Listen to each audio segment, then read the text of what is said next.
This a couple conference more will now people be recorded. filter into the room. If somebody could give me a heads up that my mic check is good, camera is good. Are we ready to go? All right. Thank you, Scotty. Thank you. All right. Sound is up. Camera's on. All right. We'll wait another minute. Let everybody pile in, and a lot to get to, but we're not going to waste any time. So bottom line, just hit the major points that matter most and move on. So just let everybody start to filter in. Real quickly, here is what we are looking at tonight. So far, nothing as far as action's been confirmed. Some of the leans that we are looking at are Cleveland 966, a little too chalky for my taste.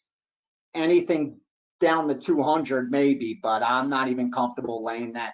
I see that 215 on the screen, 220 on the screen. Yeah, it's got to get to that 200 or below for me to want to get involved. And the other side is the Mets against Arizona. But I've seen resistance there as well, as you can obviously tell from the line move. And more importantly, as you've been seeing, I've been staying so selective, meaning if all the factors more or less don't check off, we're not firing. There's no leans getting bet. There's no, plays that I'm just not really confident on. There's never any force. And the truth is, I need to thank you guys. Real quickly, let me get that out of the way before we start. This room has made me my optimum.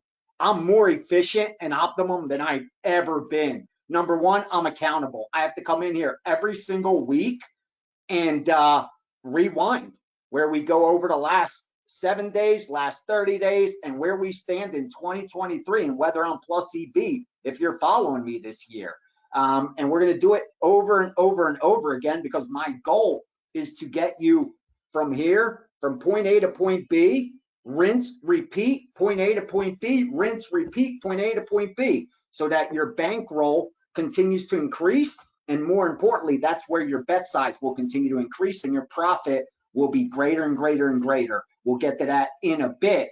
But because I now have this room and this subscription, the days of me even focusing or even considering putting up a package isn't there. I waste zero time in my day worrying about the tout business, worrying about selling picks, worrying about marketing. The only reason I even tweet my results is just because I just think you owe it to everybody. If that's if you're ever gonna celebrate the good, you got to also admit the bad. And more importantly, if you're gonna continue to try to educate new bettors to focus on the long term, you need to stand by that and continue upgrading and updating your long-term results. That's the reason I do that. I'm not trying to push any type of package and shit like that. And again, real quickly, thank you for that. I'll never have to force a Monday Night Football pick. I'll never have to worry about whether I'm going to give out a play on Sunday Night Football. Like, that's done.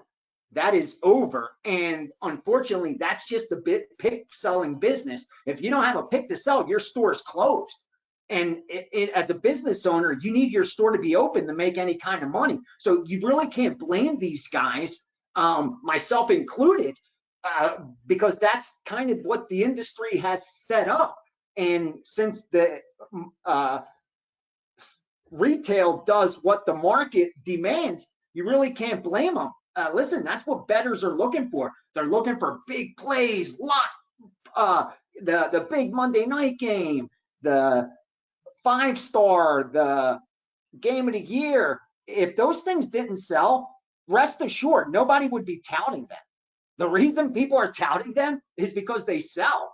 The reason people tout short-term records is because they sell. Long-term records don't sell that well because long-term records look like this: 55% over 2,000 plays, 5% ROI, up 250 units. That doesn't make sense to a lot of people. 10-0 does. That looks so simple. 10-0 looks like, wow, that's perfection. And what happens? The emotional brain jumps out ahead and wants to buy that 11th pick. And thank God, we have this now. And the technology's there. And I had the support of WagerTalk having set up the platform. So we're gold.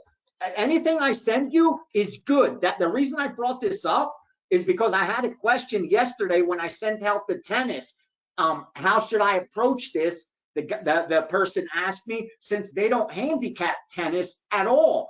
And what they've been doing is kind of what I urge. You don't have to bet everything I release if you have your own opinion and your goal is to become your own prognosticator, your own handicapper, your own, where you're confirming the bet. That's fine. So he takes the plays, handicaps the plays, and bets the ones he likes, which is great. I love that. And because I sent 3 tennis plays out yesterday, he doesn't handicap tennis. He said, what should I do? Listen, I can't tell you what to do.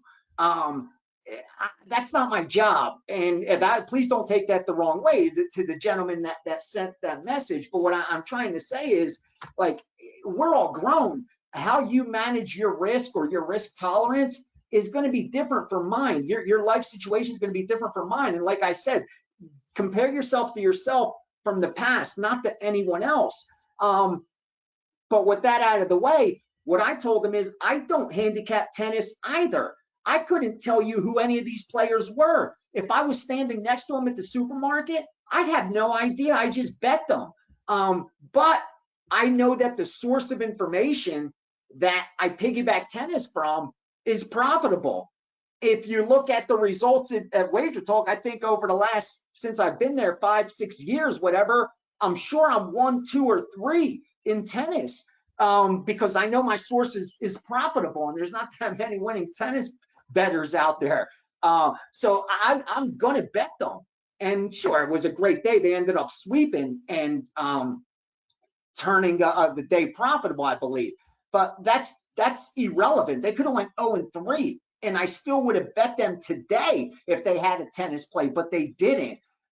So that's how I answered that question. The sports that I don't handicap, I've explained that before.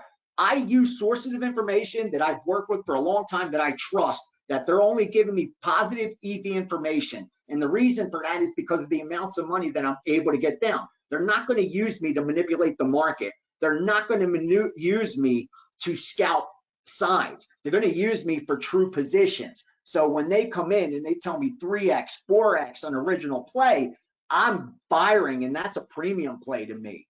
That's confirmation automatically, and the numbers don't lie. So how you want to treat it, again, what works for me, something better may work for you. So you may only want to bet the sports you actually know and understand. And maybe, like a lot of people that I urge, go, like they say, oh, teach us how to win, teach us how to win. Listen, I'm going to teach you how to make money, how to hold on to that money, and how to be in the 1% of sports bettors on the planet that can actually say they beat their bookmakers. That's what I'm going to help you do, which I can promise you now in this industry, I don't think there's more than maybe 5 people that are going to be able to tell you that and come through, actually perform. That's going to happen if you listen, if you follow my rules. That's inevitable. But to teach you how to win, I couldn't even write a book if I wanted to. I have 30 years of intuition in me, in my subconscious. Sirens go off, alarm bells go off. Like I said, I study line moves. And when I say I study line moves, this is what I mean by line moves. This is every UFC card. This is every fight, and I have year after year. When I have a free time, instead of reading a book, I go back and I study line moves. I know which sports books I respect in MMA. Those are the ones I track. I write my notes on how the line moves, where the support is, where the resistance is, what happened, what the result was. Was it random or does it match the box score? And I go through it over and over and over and over again, and things start to make sense. And you build a really strong intuition. Now, as far as little systems like I should Pythagorean and finding EV plays by scalps and different things on when to buy points, when they're advantageous, all that kind of stuff I could teach you. But as far as when you're going to confirm a bet that you like, that's going to have to come from you. But we don't have that problem right now. That's the point. You got there. So let's start from the beginning. Let's start fresh. I just wanted to get real quickly that out of the way to thank you guys, because we have this room.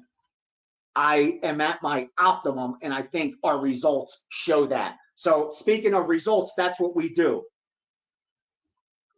There's going to be a time, I promise you, when I come in here and we're going to talk about the last 7 days that lost, the last 30 days that lost. I am telling you this now, not so I have an excuse when it happens, so that you're prepared for it. And when it happens, it's no big deal. That it's just another day at the office. And today the business didn't make a profit. That's okay. Tomorrow it will, or the next day it will. Fortunately, we have a really big cushion in our treasury. That's how I want you to approach losing. Welcome it, because that just means the winning's coming. Like when you're a positive EV winning better and you're at a negative, during a negative stretch, you are a lock that the positive stretch is coming. Unlike for losing bettors, where it's usually the opposite. They love that little hot streak, but it's a lock. You know what's coming after that. So let's go. Let's rewind like we always do. Transparency first and foremost. Let's pull up results. Last 3 days, the smallest sample size means almost nothing, but people buy based off those results. We picked up 16.3 units, 66%. On our plays, we put 18 bets. We're 12-6 for 32% ROI.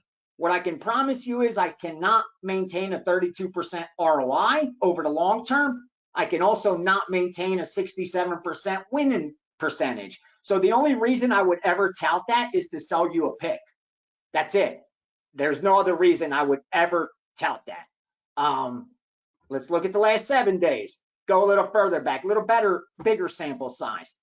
Up 26.7 units. So since the last time we met, we've come up 26.7 units. But remember, we're only quarter Kelly betting it, like I explained, and I'll explain again. It will become muscle memory, quarter Kelly in it. So just always think we're up 1/4 of what that shows. So 26 units, 1/4 of that. What are we up? About 6 units. That's good. 6.5 units over 7 days. That's about picking up a bet a day. Whoo, you could do that over a year. You're getting 350 fucking plus units a year. Yeah, I don't know if we could do that, but we're gonna sure damn try. And a 61% winning percentage. That's again unsustainable. No one's gonna win 61% over a ton of bets.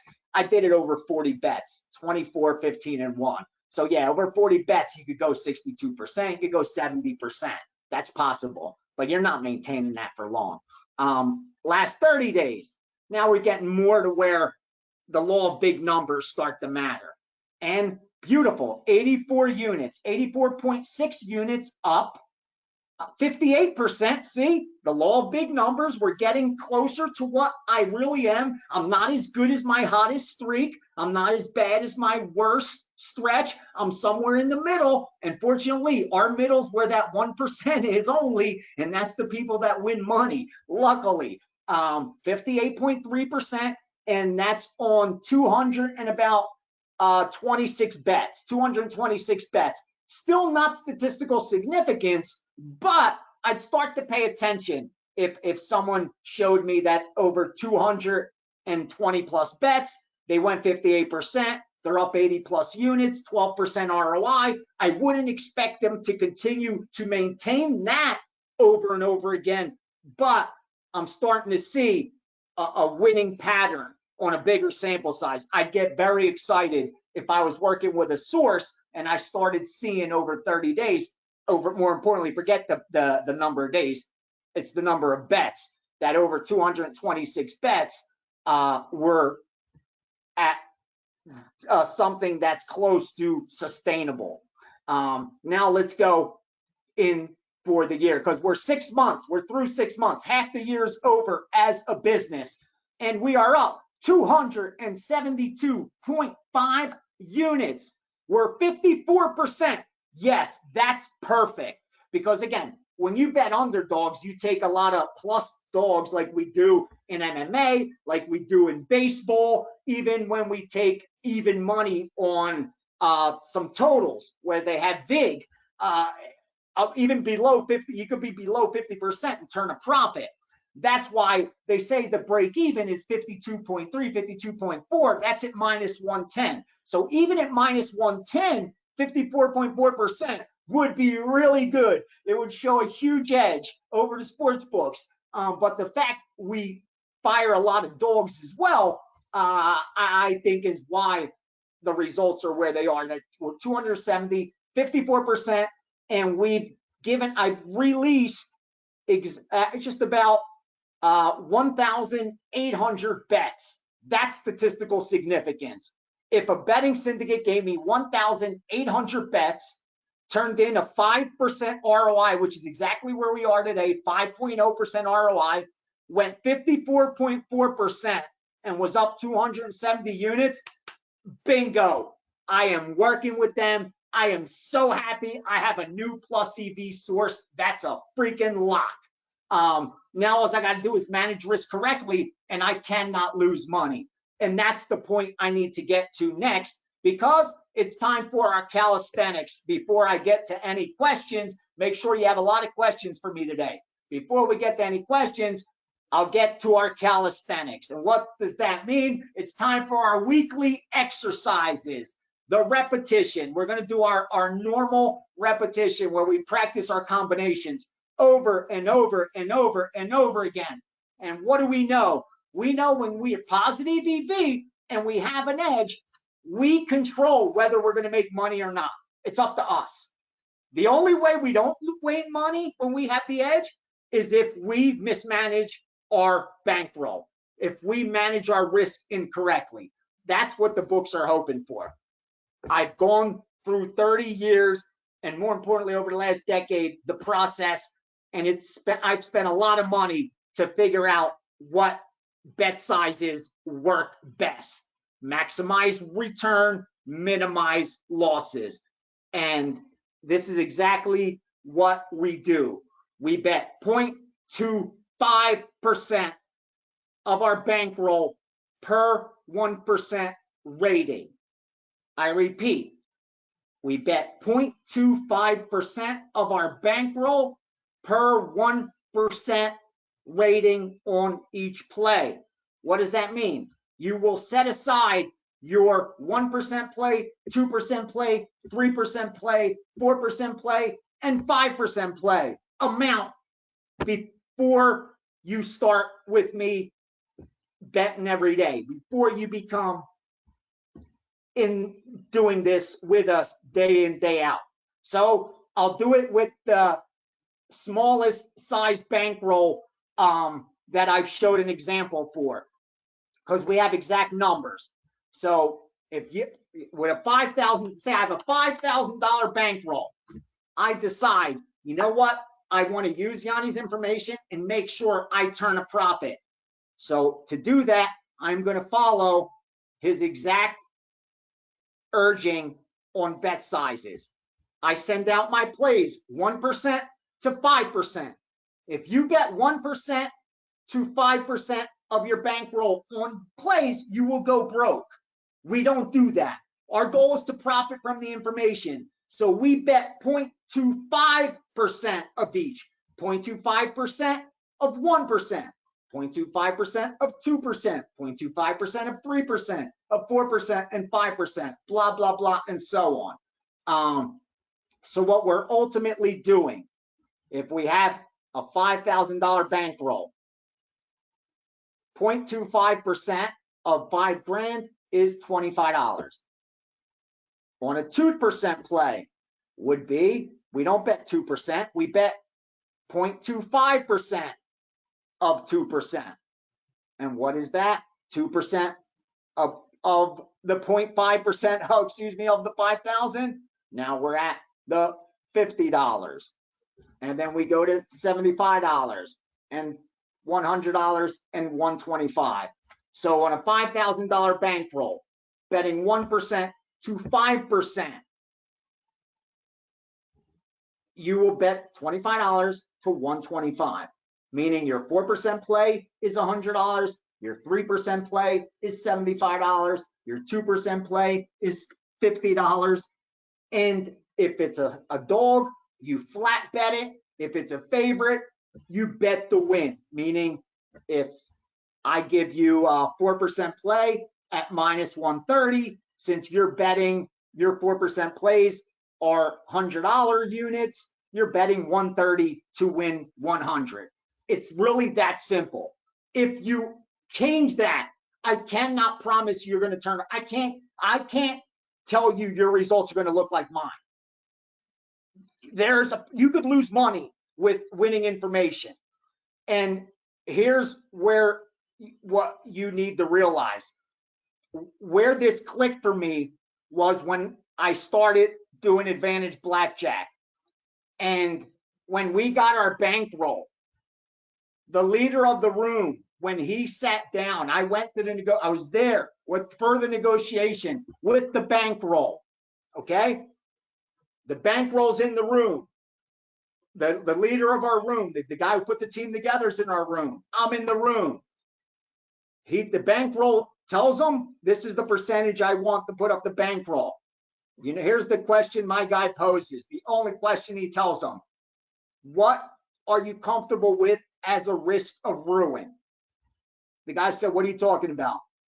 He said, what are you comfortable with as far as your risk of ruin? What are you comfortable with losing that bankroll? A 1% chance, 10% chance, 50% chance. The less chance you want of losing your bankroll, the less I'm going to be able to bet. The unit size is going to be smaller. The bigger your risk, the bigger the unit size, but your risk of ruin is going to be higher. The guy still couldn't get it. He's like, what are you talking about? I thought you guys beat blackjack. Guy says, I do beat blackjack. But what I'm telling you is the odds are in my favor. Me and my team will win when we see enough hands. My question to you is, what are you comfortable with losing that bankroll? 1 out of 10 times, 2 out of 10 times, 3 out of 10 times, 4 out of 10 times, because there will come a time, even with the edge, you're going to lose the bankroll. But the goal is we will have made it 4, 5, 6, 7 times over already. It starts clicking. So the guy goes, oh man, I want as low as possible then. I want a 1% risk of ruin. 1% risk of ruin. So my guy says, that's no problem. I could give you a 1% risk of ruin. We need 1,000 units. You want us to bet 1,000 a unit? We need $100,000 to do that. The guy's like, and the risk of ruin's 1%. Yeah, that's the math. If you want us to bet 5,000 per unit, your risk just went up to like 40%. So what I'm trying to say is, when you have the edge, you control that by managing your risk. So as long as you continue to stick to 0.25, 0.50, 0.75, 1%, and 1.25, it's only a matter of time before you're profitable. If you're new, if you've been with me since the beginning of the year, then you already know the results. But if you've just started and you've seen we've won, please don't get excited and start doing the wrong thing. Because the one part you can't change, and the reason I'm bringing this back to blackjack is like my guy explained. Unless you change, like there's one part of the equation you can't change. If you want us to increase the unit size, you need to increase your bankroll, because your risk of ruin is going to change if you don't do that. So what I'm saying is, if you want to be betting more, you need to have a bigger bankroll. What you can't change is the what your 0.25 is, your 0.50 is, your 0.75 is, your 1%, your 1.25. And the only way that increases is when your bankroll increases. Otherwise, your bet size should never increase, whether we're winning or losing. Remember, set that aside immediately so that you bet robotic. So real quickly, that's where we stand right now. If you bet $25 per unit, and that means you're only betting between 25 and 125, you had to do that. So would you need a 10 dime? See, you guys got to let me know too. That's why I'm telling you, muscle memory, keep doing it over and over and over again. A 10 dime bankroll, that'll be. See that? We need a 10 dime bankroll to bet 25, 50, 75, 100, and 125. If we're doing it off a 5 dime bankroll, we're betting 2x what we should be betting. I'm so glad I caught that. Again, this is why we got the room, and this is why we continue to go over this over and over and over again. This is what is going to make us profitable. And I'm telling you, please continue to come. I know it sounds repetitive, but it's the difference between being profitable and not being profitable. Bet sizing these plays correctly. I will always send you the strongest stuff that I find each and every day, but you have to bet it correctly. That means you have to get the number and you have to bet size it correctly. So again, you got a $10,000 bankroll. It's very simple. 1% play, 2% play, 3% play, 4% play, 5%. So if you have a $10,000 bankroll, 5% of that means you're betting $50. What's it called? What am I saying? $500 on your big plays. $50, I wish. $500 on a 5% play. You're going broke. Like if you have a 10 dime bank and you're betting $500 a play, it's just a matter of time before you go broke. That's why we're actually going 125 max. And you see the profit that's come of it. Already 62% return on investment of that 10,000. You start with 10,000, you're already up 6,200. Whatever the package cost you for the year, minus that, that's the profit. It's got to be about at least 50% up on the business. That's why you control that. If the only way to make more is to increase the bankroll, not the bet size. If you increase the bet size, you will lose money. I can't help you. My results won't help you. This hot streak won't, we won't maintain a hot streak like this where you can overbet. That is why this room is so important.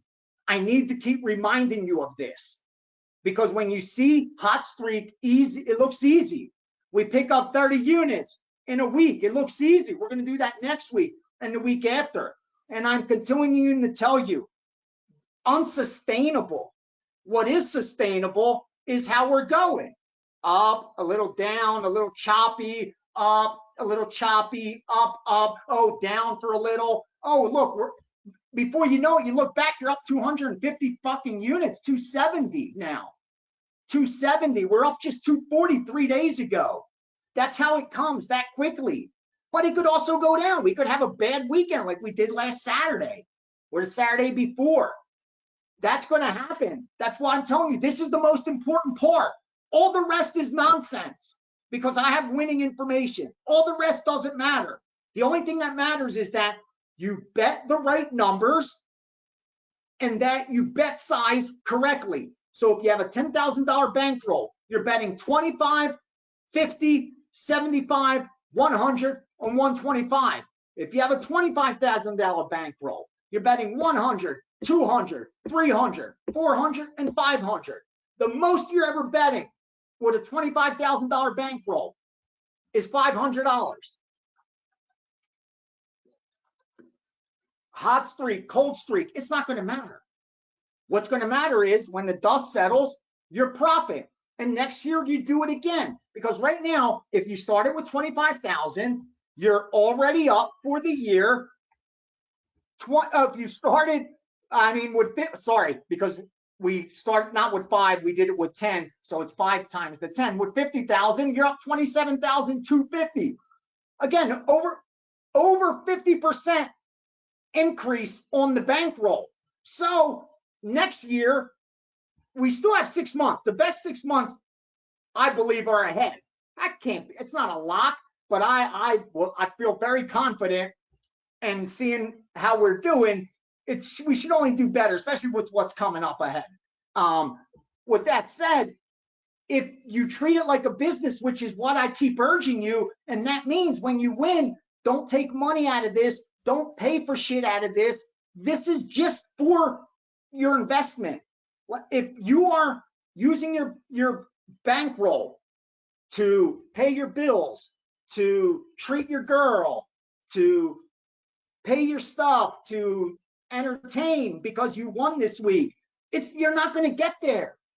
I'm telling you how to increase your bankroll to get it to a point to where you could continue to just make a nice profit over and over and over again, without then eventually, like you're going to get to a point you're not going to have to keep increasing it. Like I told you, I bet the same amounts now. I'm not looking to increase my bankroll. I have my bankroll and I have one bankroll behind it. So I sleep so comfortably because I don't need to bet more. I bet a simple amount between 1 and 5, and that's it. And I do not change that regardless of how I'm running. So please, please, please stick to that. That means if you have a $1,000 bankroll, $1,000, it's just not enough, because you're betting $2.50, $5, $7.50, $10, $12.50. If you have the discipline to do that, it's enough. Can you do that? And is it profitable for you based on the information? Again, I keep it real. You got to do the math. All I could do is tell you what I'm going to do in here for us in this room. Like I said, whether it's one person that's across from me or we have the room filled like it is right now. And when football, we're sure to sell out. It's going to be the same for me. But I want you to make sure to ensure you're doing this right. So please, I know I went long. I know I go on rants. My mind's all over because, again, it's game time. It's 3:30 this time, 6:30 Eastern. Games are ready to go off. So I keep looking to see if stuff going on. Excuse me, mine's a little here and there. But you're going to have to deal with that, especially when football comes, because there will be a lot of things going on. God damn it, Washington burned us again, huh? We got the split though, right? That game stayed under. I just saw the final. I usually never even look at finals. Okay. But wait, hold on. I think we got something. Hold on, not yet. All right. Yeah, we may have a live bet coming, so relax. So let me get back to that, excuse me, real quickly, because again, I know, and I trust me, this is the most important. And I know because we're putting then the video out and people are watching it that aren't part of the room. I apologize. I don't mean to bore you guys. And this isn't a podcast.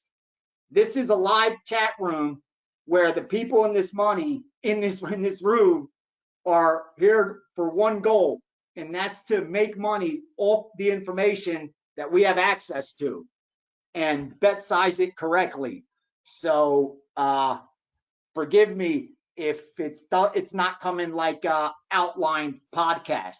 Okay, so next, real quickly, as you can see, a 5% play is going to come whenever. Someone asked, can I have a more heads up on the 5% play? Sorry, listen, I'm going to give tough love, and you got to respect it. It's out of love, because again, everyone in this room is doing so much to support me, I owe you that. I owe you that out of respect, you're like a business partner. Out of respect, I owe you that. So I'm going to be honest with you. Why? Why do you need it earlier? So you could tie up parlays? Like, why do you need the play earlier? Like, to get more down? Why? I don't set up 5% plays. As you can tell, the last two 5% plays that I released, I didn't even sell in a package. They're the biggest seller for a capper. I'm the #1 guy at the site winning. I have a big brand. When I put a 5% play out, it sells a lot. And I have a long history of winning those plays over 7 years and over, I think, near 700 of them. So what I'm telling you is I don't set those up. We're doing this for real. This isn't what you're used to with the pig selling business. 99% of bettors lose. 99% of pig sellers lose. They're not the 1% that win. I'm promising you that. That's why they're betting different shit than we are. We do it differently because we're actually winning. We don't set up a 5% play for the day because it's going to be busy, or because we're hot and we're going to sell, or because we're winning in baseball, so we're going to have one in baseball. That's not what we do here. You see, there's only one rating, one thing I want to be #1, 2, or 3 at, and that's overall profit. As far as the sport goes, sure, I'd like to be #1 in baseball because it's baseball season, and when football comes, I'm going to want to be #1 in football because I'm competitive like that. But it isn't to promote it. I put one #1 out there, and that's my overall results, because that's the only thing you as a bettor should care about. I don't understand. I see all this bullshit. I'm #1 in this, I'm #1 in that, I'm #1 in this, I'm #1 in that. It's like you see that it's done well for someone and you just copy it without even thinking that. That's ridiculous. It makes you look bad. So you're saying I'm #1 in NBA. So why are you selling me baseball then? Just sell fucking NBA. Don't sell anything else ever. Why even bring that up then? Again, don't get me started with this. That's why I don't get on social media, because I feel so bad. I'm like, oh my God, if this was when I got into betting, forget it. I rang up my phone for like a couple grand 900 numbers as a 16-year-old and caught a beating because from my house phone calling those 900 touts. That's what was hot back when I was getting into betting. So I could just imagine the pitfalls I fall in with social media, how they make it look, with bells and whistles and all the videos and all the props and all the nonsense. Holy shit. I fell for it just from a newspaper article or like a small snippet of a guy who sounded like he won. So again, I'm not knocking anyone that's falling for this, who has fell for this. Because I told you, I fell for it in the investment market, and that's the only reason we have this room, because that happened to me. So believe me, I'm not knocking it. But what I'm saying is we do it differently here. So I cannot give you a heads up longer on a 5% play. When a bet we place warrants 5%, that's when we're betting it. And if it's a 3% play and I add 2 more to it, it becomes a 5% play. Not for the sake ever of selling a 5% play. It's because the play got stronger. That's the only reason. And please, please, please, I keep seeing it, keep questioning the results. I don't keep the results, okay? They are held in the system at WagerTalk. I'm the most scrutinized, one of, if not the most scrutinized cappers on the planet. And WagerTalk has, I think, 30 other guys selling picks. Every one of them is competing for your dollar. Rest assured, that's the job, okay? That's nothing wrong with that. That's the job. Do you really think that I'm able to fudge my record and 30 other guys are just going to overlook it and not speak up and say, dude, what are you doing?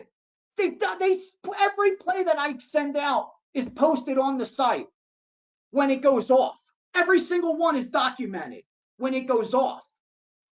I can't help it if someone jumped in for a week and lost, and they can't comprehend in their brain, how could this guy be up when I lost? Well, because you bet for 7 days and I've already bet for 400 or 200. That's the difference. So again, I don't mean to bring that business side into it, but I just have to tell it like it is, dude. Trust me, the results are legit. Even the betting lines are all legit. You're getting them ASAP immediately as I do. I'm even giving them sometimes better than what I'm getting, because I want you guys to be like, the other day, the NBA won, and I think it even lost, and I gave it out at, I think under 172.5. Okay, 172.5. Dude, there was 173.5s out there. I got 173.5. I actually send my stuff to, you guys know Andrew, and he texted me back, dude, I got better than you on that one. Like, so what I'm telling you is, if you follow what I'm sending and you bet size as I'm urging, your results will look exactly like mine. And as you gain experience and become sharper and build your own intuition and stay off a few losers, yours will be even better. That's what I'm hoping for, because my mind's, I'm trading stocks, I'm doing content with the UFC, some shit here and there. So sometimes you'll see something that I won't, and you'll stay off a side and be like, oh, Gianni might have missed that. That's good. I want that. That'll happen over time. Like I told you, where you are today, 6 months from now, after we've had a football season together and you've seen which numbers not to buy, what to tease, what totals to stay away from, like you're gonna learn so much more than you do today. And then a year from now, you're gonna know even more and more and more and more. So please just be patient. If you do it the right way, good things will continue to come. So please just stick to the formula. We don't have to make it any harder than it needs to be. Yes, Scotty, that's the key. It's so hard to stay disciplined. That is why I keep preaching. Since I've become a winning bettor, I fight my demons every day. That's my fight. I fight my demons. I make sure that it's actually a play, that I'm not falling victim to my biases, to those traits that have hurt me in the past. Correct, don't repeat. Correct, don't repeat. Whether you got to put that on a Post-it. You're allowed to make a mistake. You can overbet once. You do it twice and you know you're doing it 3-4 times. You keep doing it. You deserve to lose money. Again, I will keep saying this, and it's just the truth. And I hope that everyone gets to the point where they could actually admit this. The only time I lose money in the last 10 years, definitely in the last I'll say last 10 years, the only time I've ever lost money, it's been my fault. It's never been anyone else's fault. It's always been my fault. It's always been because I broke one of my rules. That's the only reason. Like if I practiced what I preached, I would not have lost the money that I lost. That's the only time I lost money. Because again, we're all going to get lucky. We're all going to have bad beats. That's just part of the game. That's randomness. But the only time I ever lost money where I shouldn't have is when I overbet, when I revenge bet, when I bet because I wanted action, when I was just out and there was the game and we were going to just over betting without an edge. When I was breaking these rules. when a 5% play, which is supposed to be 1.25% of my bankroll, 0.25, 0.50, 0.75, 1%, 1.25. Why? Because we've got the Kelly criteria, the quarter Kelly, the quarter Kelly, the quarter Kelly. That's what we do. We don't bet 1%, 2%, 3%, 4%. We bet 0.25, 0.50, 0.75, 1%, and 1.25. When I change that 1.25 to 2% or 3% or 5%, that's when I lost money. Because sometimes I won those bets and then I did it again or again. Sometimes I won them 3 or 4 in a row. But what I'm saying is eventually I lost those big bad bets. And that's what I'm trying to stop you from doing. And you're reminding me and making me optimum here. I heard you say you're waiting for a line to confirm. What happens to confirm a play? Can you share the process? At the moment, we have an eye on some, but we need something to happen to confirm them. Exactly. Here's what I need. I need either one of the groups that I'm working with to come in on the play. I need to see a line move in a price action in a particular direction. On those 2 plays that we're waiting on today, yeah, because those are, we have the analytics, we have the regression. Yeah, that's what we're waiting for, pretty much, to see if, and honestly, I also have a lot of good access to see the type of the information that's coming into the market. So when a line moves, like Cleveland's moving right now, like you've seen, where's that screen? Okay, you're seeing it pop up at places like MGM. It's up at 225. It was from 250. It's at 225. But you see at a sharper shop like Bet Online, like Penny, it's a lot lower. You see at Bet Online, it's down to 215. While at the DraftKings, at Superbook, it's 250 up there. Like I'm seeing that line move, and none of the groups I work with are have bet Cleveland. Group that I bet them, that the reason I lean them along with the analytics and the pitching matchup, and what I use Pythagorean is mostly, I know one group bet them a lot earlier. Like again, the line opened 197 minus 200, and now you're looking, like I said, minus 250 at Superbook. That move since that 215, 220 range, that's not sharp. I'm not going to buy it right now.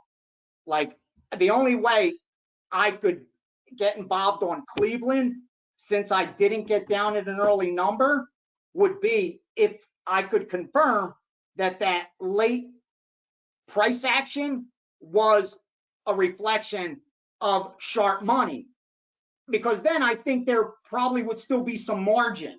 But what I'm able to conclude now is that the margin's gone. The margin was at minus 200, maybe at minus 210. Now you're getting at 225, 230s, 250. That's where the margin's gone. That's where I'm looking to be the product of good luck. And even though if one guy cashes, they'll both cash, that's irrelevant. That's irrelevant. We're placing bad bets. You're gonna lose money. And here's what I mean by that. Let me make this example. This is going to make the best way for me to explain it is this. Let's say you're walking through the casino, okay? And you see a promotion at the roulette table. And they say, for the next 30 minutes, we're going to pay 41 to 1. We're going to pay 41 to 1 if you hit a number. You can only bet one number at a time, though. You can't pay all 38 numbers, 35 numbers, 38 numbers, excuse me. You can only play one number at a time. We're going to give you 41 to 1. Okay? You have to play that game. Each time, bet a number, bet a number. It don't matter. Random. Close your eyes and bet a number. Bet a number, close your eyes.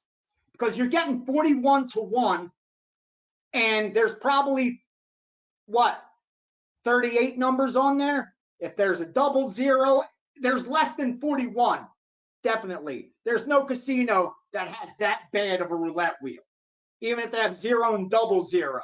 We're talking about what, 38, 39, something like that. I don't play roulette, but I understand the concept. I know gambling.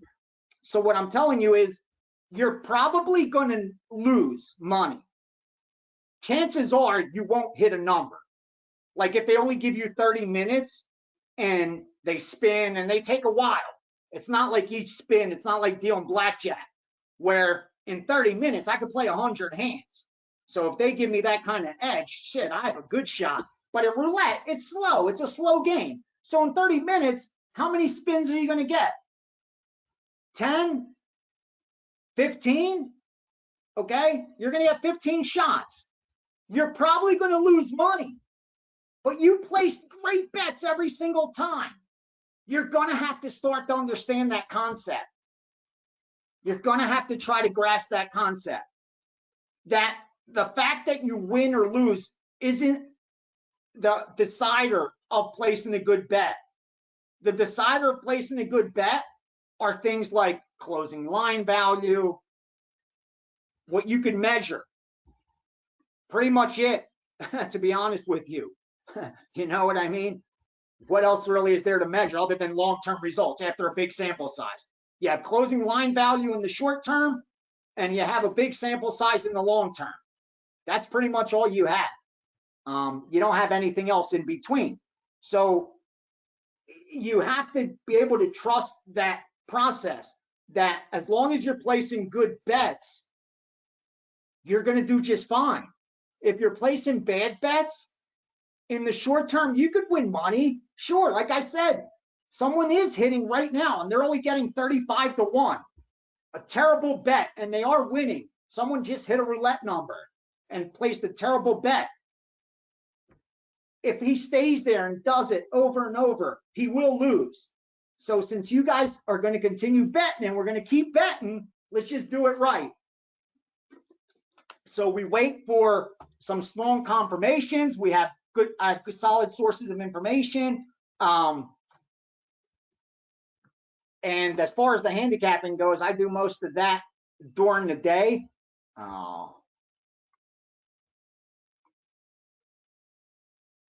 Yes, James, exactly. The 5K and the 10K was mixed up. Yes, if you got 5K, if you've got a 5K bankroll, you're betting half of that, not 25, 50, 75, 100, 125. Exactly.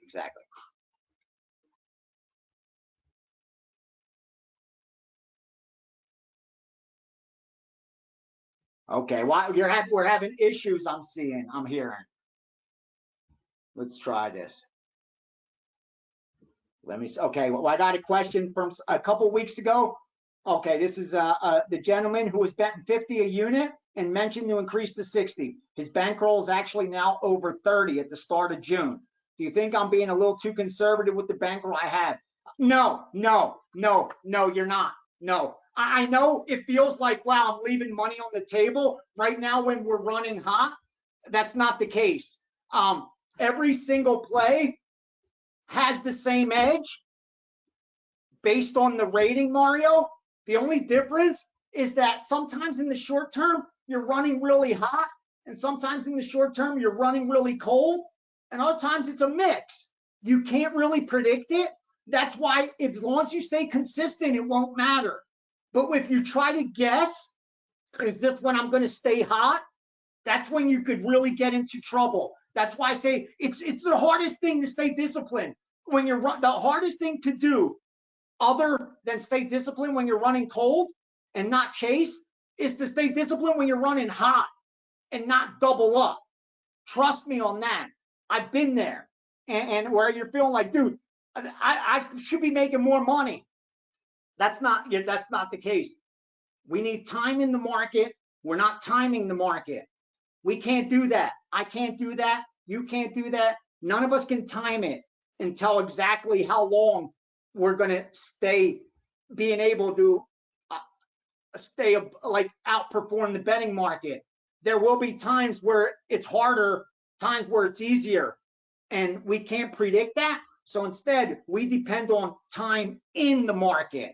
The longer we're in it, the better our chances are, and the higher probability is we're going to be profitable as long as we keep doing the right thing. That's why these are the times, my friend, where you need to double down on the discipline and say, you know what?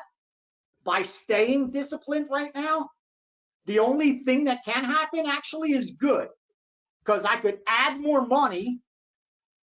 And even if if we go south for a few weeks, I don't lose more. Like I just lost some of the profit that I've made. It's not going to be a bigger up, because now if you increase it even more so, and now you run into a little cold streak, you just created an uphill battle for yourself. You just made it harder than it needs to be. So we're not going to try to time the market. We're just going to blindly trust that our edge has been proven, and it will come in and out, meaning there will be some times it'll test us where we're running so hot we feel we can't go wrong. We should be betting more. We're not going to do it. That's the temptation. Remember I said there are two imposters in sports betting: the hot streak and the cold streak. They're both imposters. They're both phonies. Both of them are fake. I'm not as good as my hot streak. I'm not as bad as my cold streak. So don't let those two imposters fool you. Those are the devil on the shoulder. When you're running hot, it's this devil. When you're running cold, it's this devil. Avoid them both. Tell them, no, I don't need to bet more. I'm good. I got 30 dimes. They're never going to see it again the way I'm betting. And next year, come January, it's 6 months away, my bet size is going to be this. And they're not going to be able to stop me. And then guess what? 12 months from now, it's going to be this. We got time, baby. But here's what you can do, Mario. Here's what you can do. If you think you should be betting more, increase your bankroll so that 1% is more. Don't bet more than 1%. Remember, never change this part of the equation. The 0.25, 0.50, 0.75, 1%, 1.25, that can't change. We could change this from going from 5,000 to 10,000 to 20,000. Now 1% of 20,000. Shit, on a 4% play, I'm betting 200. On a 4% play on a 20 dime bankroll. See what I'm saying? Get this to 50. Now 4% play is 500. Get this to 50. This. We get this side up. This one we don't fuck with. This one we stay 0.25. This is the temptation that they're trying to get you to change. When you're running hot, when you're running cold, when you're not sure what to do, they're trying to get you to change this. We don't have to. No, we're good. We're good. Let the squares do that. Let them try to figure out foolishly how to overbet their next play. We don't do that. So I love the question, because what that tells me is you want to make more money. And someone that wants to make more money is going to look after and protect their capital more than anyone else. You respect it. You want more. You're doing the right thing. Trust your intuition, because you haven't done it. You want to do it, but you haven't done it. That means you're where you need to be, brother. Again, sometimes you just need some reminding. That's what this is for on weeks like this, when we don't have 20 NFL games. We have baseball. I'll look at baseball real quick. Let's just do that, okay? Let's look at baseball, what's left real quick. All right, let me pull that up. Yankees, Baltimore, let me tell you right now, absolutely nothing. Nothing. The only thing I could tell you is obviously you guys probably already know, is the under got steamed. But I wouldn't bet, even if I got even money on the even money on the 8.5, maybe it would tempt me a little bit. But I would send it out if it did. No. So please ignore that. We're not fucking with that at all. Boston, Texas, we have no reason to mess with. Here is where we are looking, though. And I'm going to tell you right now. Oh, boy. Get ready. Are you guys ready? Because I'm going to have to send this out right now. So you're going to have to give me some time. Hold on. Incoming. Game 9. This one wasn't. It was the game 2 of the doubleheader. Game 2 of the doubleheader. Toronto Blue Jays. Chicago White Sox. Hold on. Hold on here. Why not? Let's be optimum, baby. Let's be optimum.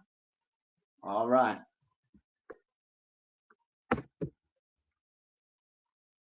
We are going to bet it live. Let's bet some live.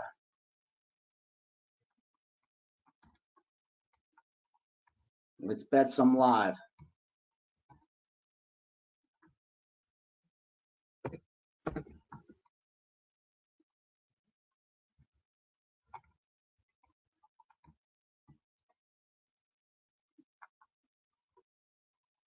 Hold on. Show your patience, team. This is how it's going to have to go down. We're got to pull up some books. Got to shop together. Don't worry. We're the ones that are calling the play. So line ain't going to go nowhere till we start firing. And this one, we're going off screen with it. So you got nothing to worry about. You got nothing but time. I'm just looking for the best line. Let's find the best line. Okay. White Sox. Game 9-7-1. Hold on.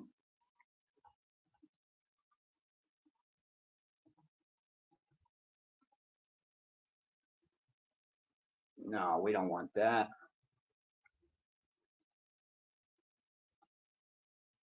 Oh, no. Give me a second, team. No, we don't want that. Don't worry. We got an hour for this one. Just give me a second because I got to, when football comes, we got to be on. We got to be on point with this. So relax. That's why I said this isn't a podcast. This is us hanging out before the games, and we're going to unload. All right, what kind of line we have on this game? Why can't I find the second one?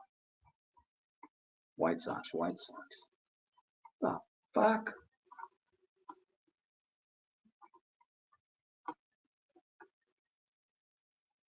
That was game 2.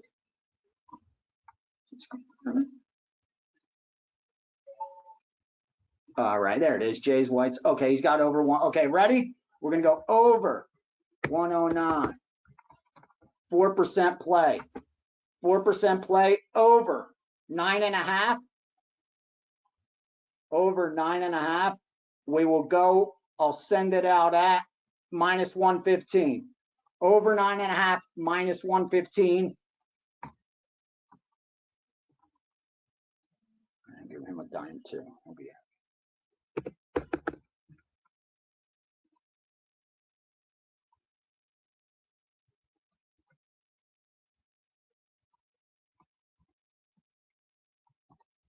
I'm the worst with this shit. All right, there we go. 4% play. 4% play. Over 9.5. Over 9.5. Okay, so there we go. Let me send that out. Now I got to send it out. You guys got it before anybody. Now you'll see how quickly you guys get this shit. You ready?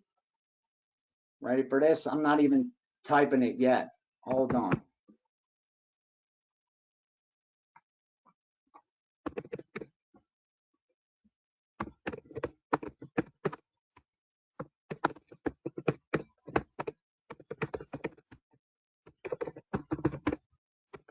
%, over 9.5, -115.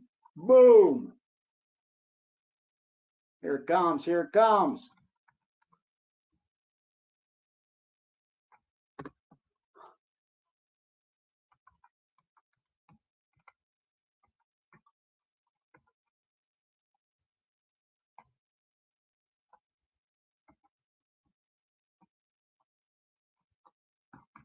All right, let's see some runs. I think that early game 0-0. Let's see some runs. Okay.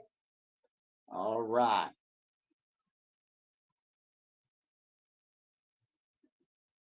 Get one more.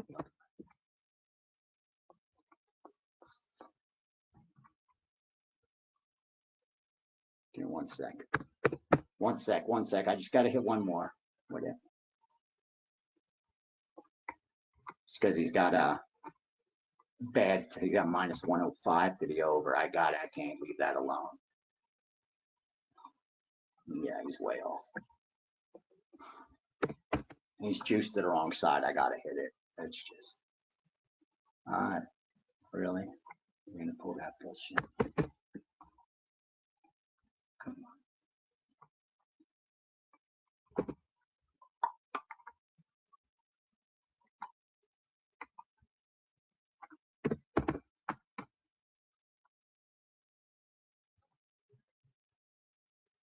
All right. Perfect. All right, I'm done. That one's in. Cleveland, we're not fucking with. The other one that was on the radar was the Mets. Yeah, later. No. Again, another. Ooh, hold on. Maybe we will. Let me look at this Mets again.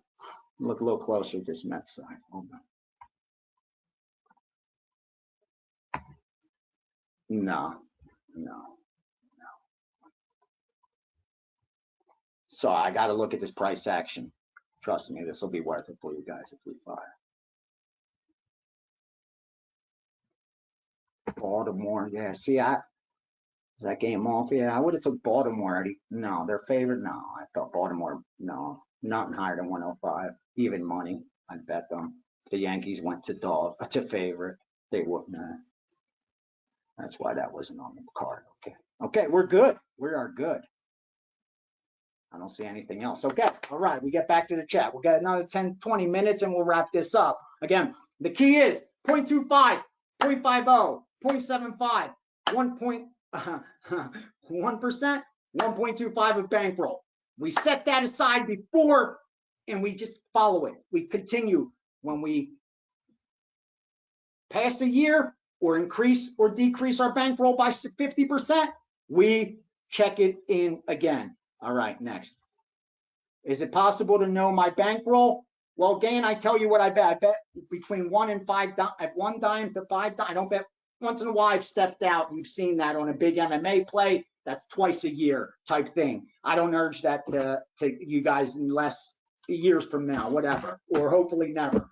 Anyway, I bet between 1 dime and 5 dimes. So you could do the math yourself. I follow the exact same rule. And I started, I'll tell you the truth. You really want to know the truth. We're going 100 to 500. And now I'm 1 dime to 5 dimes and I'm done. That's it. Now what I make the profit, here's what I do. I put it in shit like,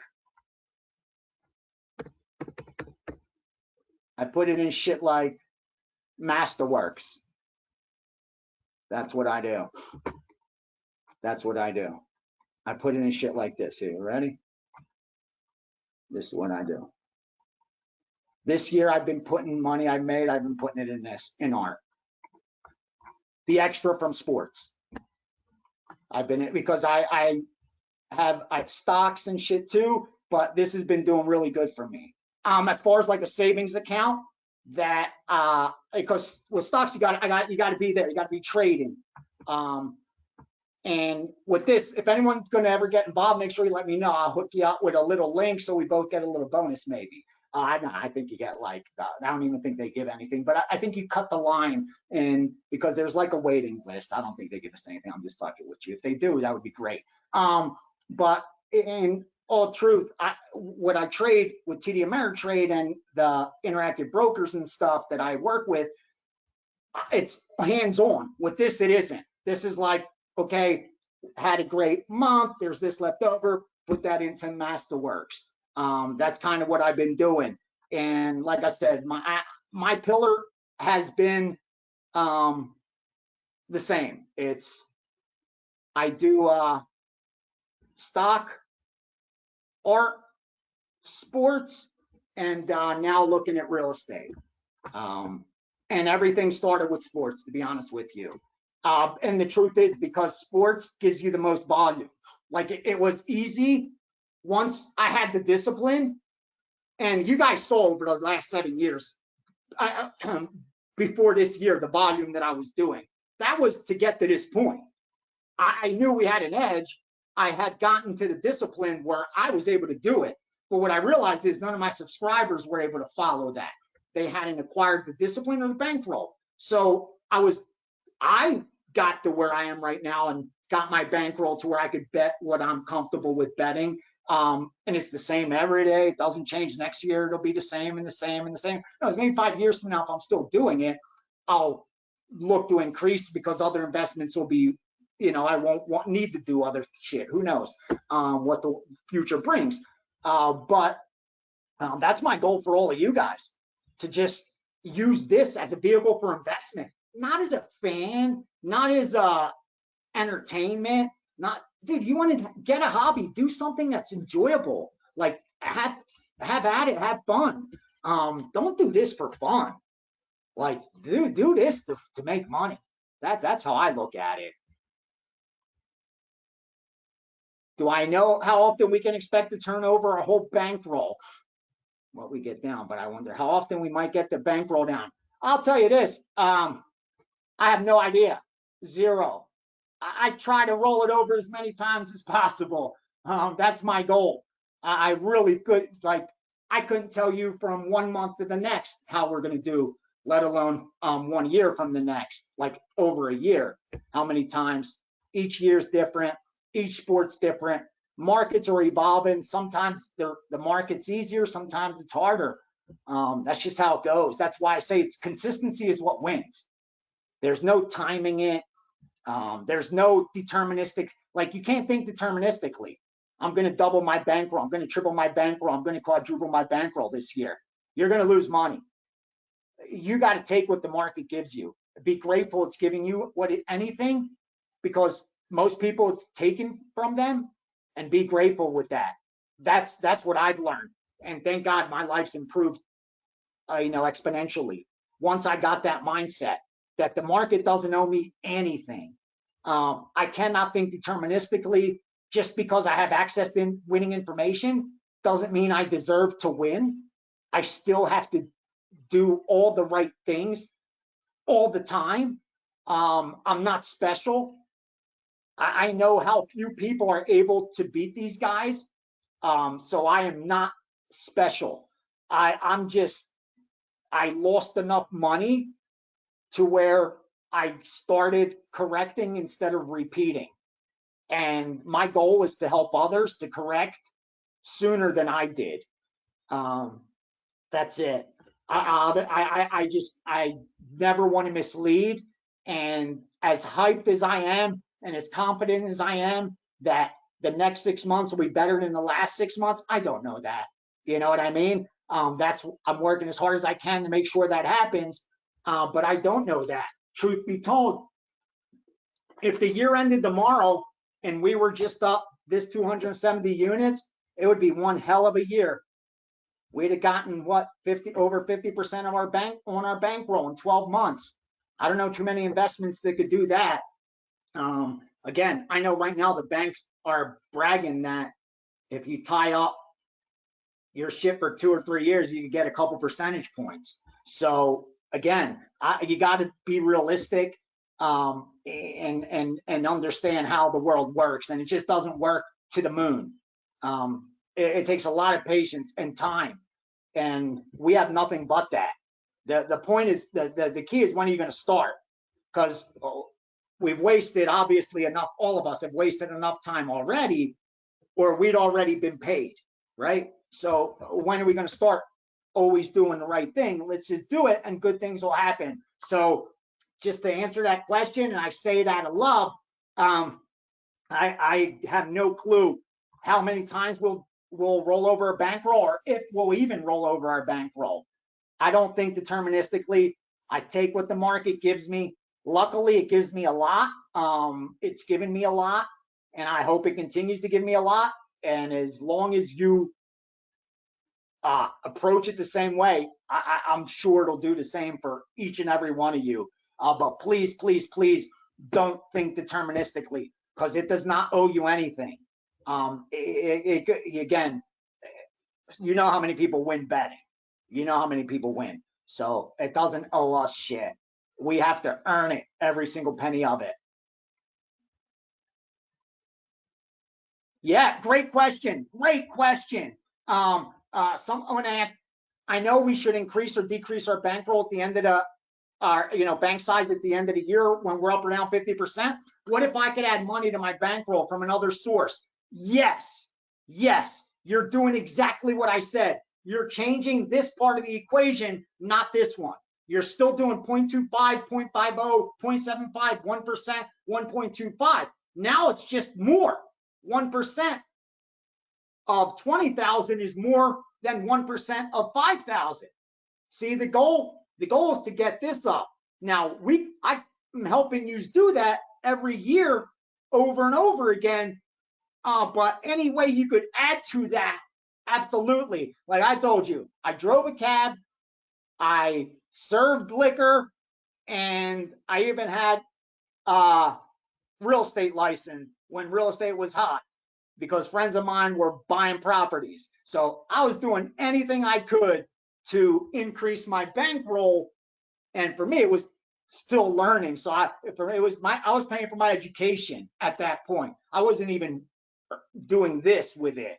So at least you guys are at this point. So luck, good for you. Over 9.5. What game? Okay, you got it. White Sox, Toronto. Perfect.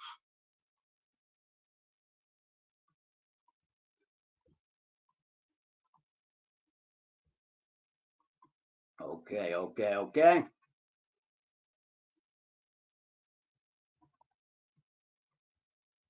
All right, I like it. All right, let me see. Any more questions? We are winding down. What else bets did we have? We had the Phillies, right? The Phillies, they're 0-0. I got a chance to see a score. 0-0. Okay. All right. Again, like I said, man, football's going to be here. We'll be doing nothing but games. So we're not going to have as much time to bullshit, we're always going to do our calisthenics. We always start with our stretching. 0.25, 0.50, 0.75, 1.0, 1.25. We always start with that stretching. That becomes like automatic for us. That's going to be like, whoo, we just breathe that.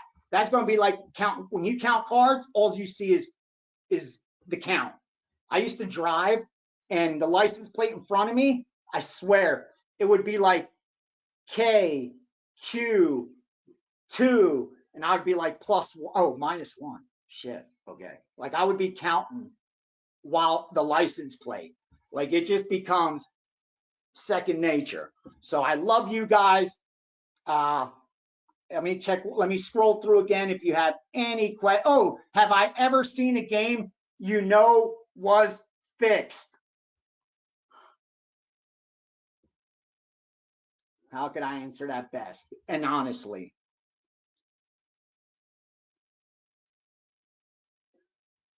No.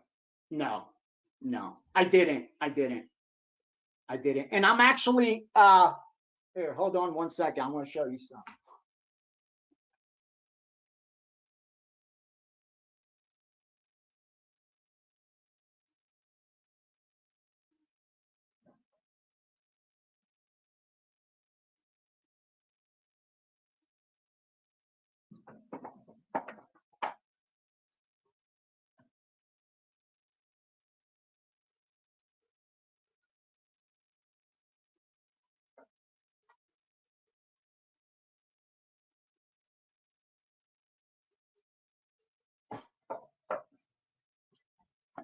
Here it is.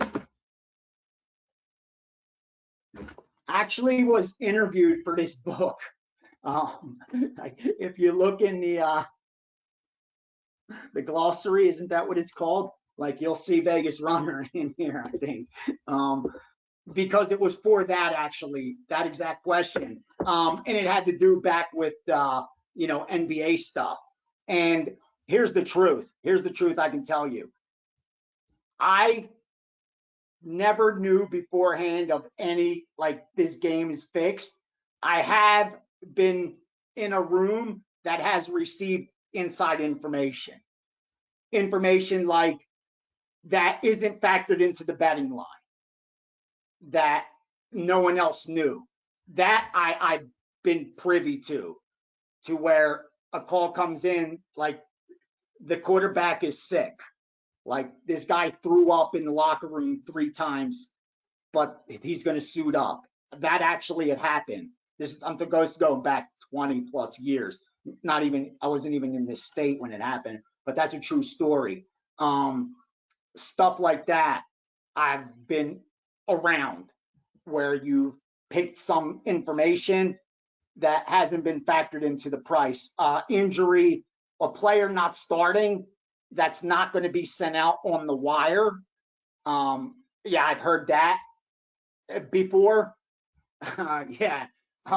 Throughout my experience betting, you got to remember who controlled these wires for a very long time. Same guys that were setting lines, creating lines, betting lines. So there were times you could just hold back information.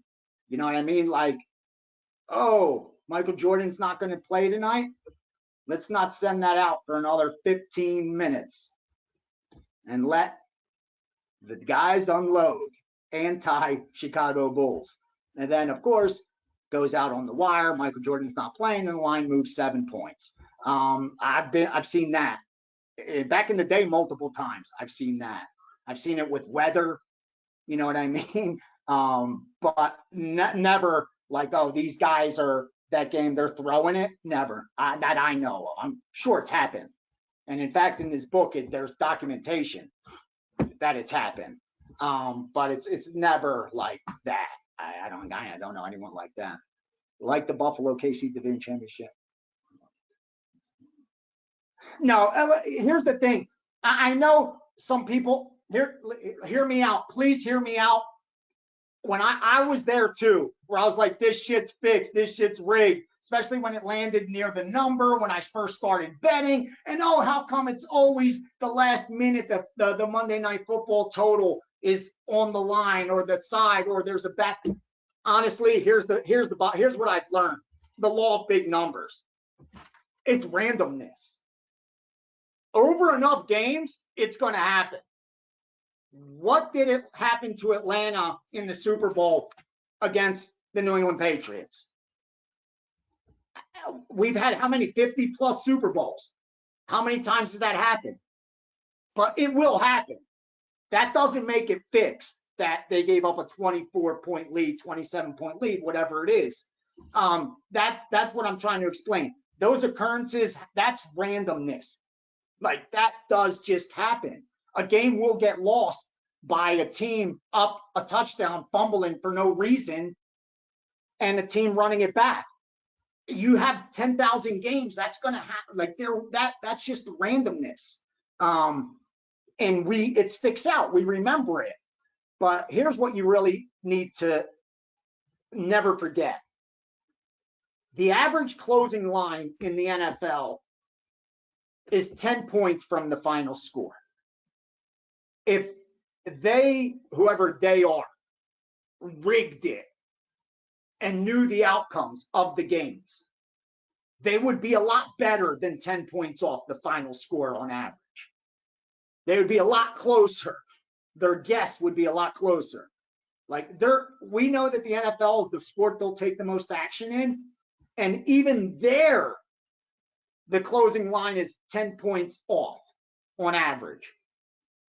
Once you factor in the injuries, the weather, what the wise guys are on, what the public's on, everything factored into that closing line, and it's still off by an average of 10 points per game. There's no fix involved. There's just random. And the reason books keep winning money and why 99% of bettors lose, it's very simple. We pay admission to bet. So even and most people are going to be 50% against the spread at best. So if you got to pay 11 to win 10 every time, it's impossible to make money unless you're able to overcome that 11 to win that 4.5%, which again is so hard to do. They don't need to fix it. It's like, again, do they need to fix blackjack? It's already mathematically set up for them to profit. Like, all these games are set up for the house to win. The sports is set up for the house to win. They're all rigged for the house to win, but they don't have to be fixed. They just have to massage the math. That's all they have to do. Like, again, there's no conspiracy. All you have to do is massage the math. That's it. Change the odds and you win. That's it. It's like if we got 11 for every 10 we bet, they'd be closed in a week. You know what I mean? It really is that simple. And it wouldn't be fixed. It would just be that the odds changed. They now went to the players' favor. The reason they keep building beautiful buildings and make money year after year is because the odds are in their favor. That's it. And fortunately, we take what it gives us, baby. We can take what it gives us. Did I ever know of a crooked ref? Yeah.